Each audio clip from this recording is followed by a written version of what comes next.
welcome to Hot Off the List. I'm Mr. Jonathan, and I'm here with a special guest. Lindsay Currie loves a great mystery and is the author of a number of award-winning mystery books for young readers.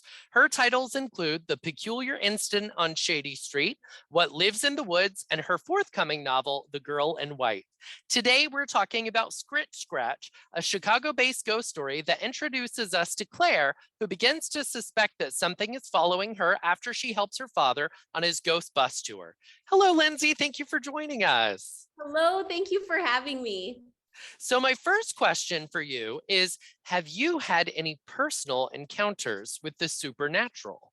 Oh, I love that question. So, being that I love to write ghost stories, I'm always on the lookout, right? Now, I can't say I've ever lived in a haunted house or anything along those lines, but I did have one experience that I think was a little bit paranormal, so I'll share.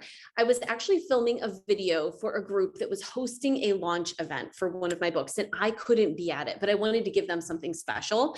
So I decided to film the video in a graveyard very close to the grave of the ghost in the book, because a lot of my books have a historical element. So often the ghost was a real person. And so I thought, oh, this will be so fun and spooky and atmospheric. Well, my son was videoing this whole thing for me, and he asked me a question. I was answering something, and I said the words ghost and grave, and the day completely changed. It was bright and sunny and no clouds in the sky when we started this.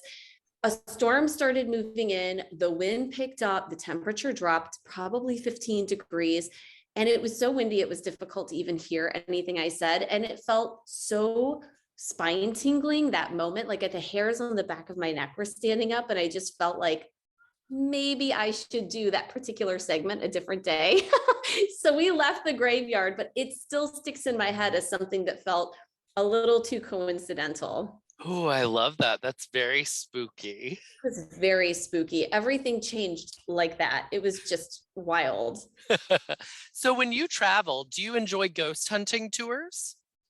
I do. I do. In fact, Scratch was based on an actual ghost tour bus that I went on here in Chicago. And yes, we have them here. They are real things. So instead of a tour bus, it would take you, say, to just architectural places or notable places in Chicago. Our tour buses during Halloween, especially, take their passengers to the most haunted locations. So places where something kind of dark and spooky happened in history and that are known for being haunted locations. And so Scratch really was kind of born out of one of those. And anytime I travel, I always make time to stop by whatever is known to be like a haunted location or the local graveyard. I mean, they're always filled with history and interesting architecture and stories about the area. So that's one of my favorite pastimes. I'm not sure it's one of my family's favorite pastimes that I always drag them into graveyards on trips, but it's one of mine. I love that. I'm about to go to Savannah, so I am already booked for a ghost tour myself. So You are going to have to let me know how that goes, because Savannah is obviously famously haunted, and I can't wait to hear what you see and maybe even feel. oh, I'm excited. So as a kid, were you into shopping and makeup like Emily, or would you have identified more with Claire at that age? I definitely, as a child and even as an adult, identify more with Claire. In fact, Claire is probably, out of all of my characters, probably the one that's closest to my personality. In fact, we had this, I remember two distinct times in my childhood where I had a very Claire-like moment. And one was that I showed up for Halloween one year dressed in this really gruesome thing. I mean, I had this pillow on my back that was meant to look like a humpback. And I had this, back when you could wear masks, I had this awful mask with, a hole in the forehead. It was very frightening. And most of the other girls in my grade were dressed as lovelier things. There were a lot of princesses and fairies, and I really didn't quite fit that mold. And then there was another time that we had a science fair in school, and I actually ended up replicating a skeleton from bones that I had found outside. And I thought this was the coolest thing ever. And then I showed up and got some really strange looks because everyone else had done projects on, how to get out grass stains with, what detergent works better and things like that. So I definitely identify more with Claire. And Claire is also has a little bit of anxiety in the book. And that's something I struggle with and wanted to make sure to kind of bring that out and make sure that my readers know that it's okay. It's okay to have those moments and it's okay to ask for help. So she's definitely, although there's a little bit of all of my characters that I see both in myself and other people, I think Claire is probably the closest to me as a person. I think there's a lot in that character for kids to identify with too. So I like that. I So hope so. are you from Chicago? I'm not actually. I'm from about 200 miles southwest of Chicago, from Galesburg, Illinois, but I've lived Okay. in Chicago since the late 90s. What So does I'm like Chicago was written so lovingly in this book, and I'm wondering, what does the city mean to you? I love Chicago. I really do. Chicago has a little bit of something for everyone. We have everything from, this amazing skyline, big buildings, that big city feel, but we also have the smaller neighborhood feel as well. Depending on where you live, you might have a lot of greenery also.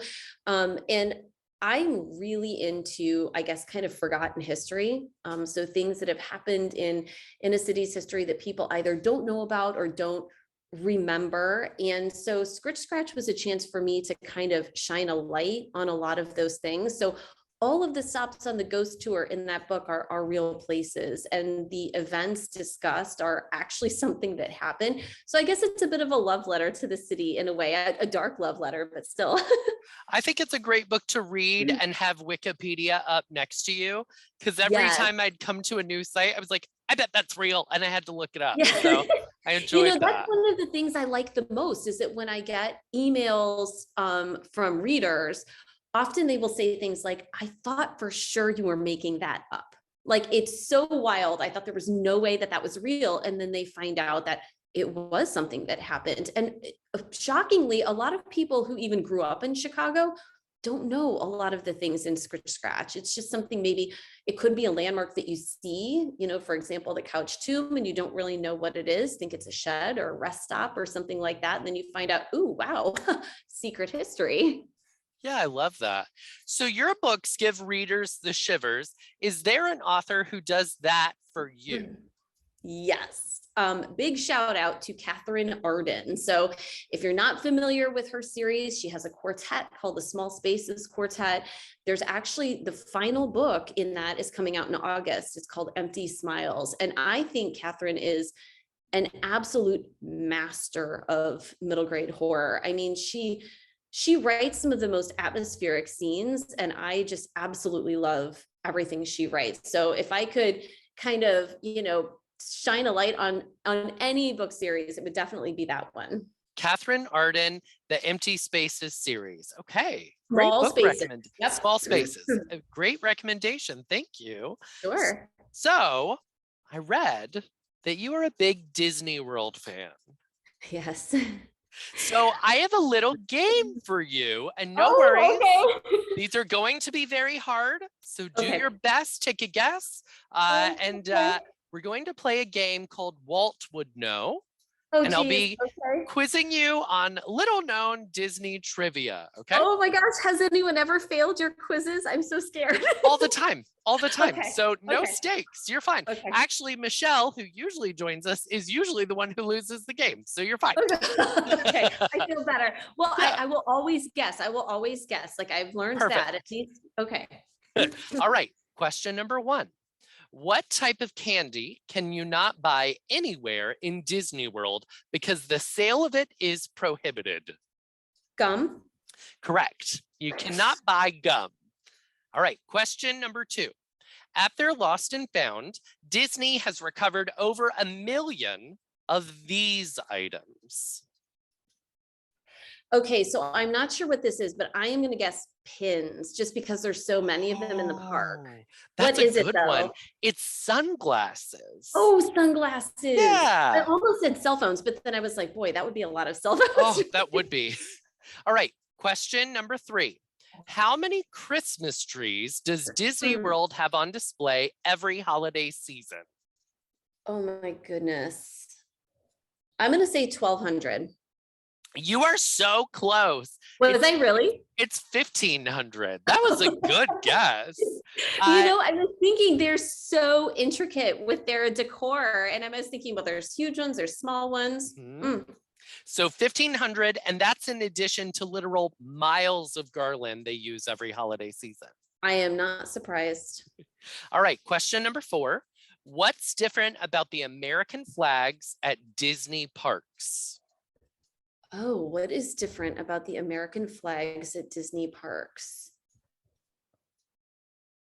I can honestly say I have no idea on this one. No clue.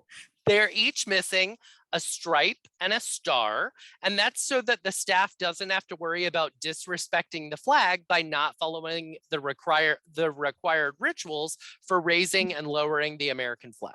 I never even thought about that, but that makes complete sense, especially when you think about Walt Disney kind of wanting the inside of the parks to be a bit insulated from the real world like that. I can see that. Okay, question number 5.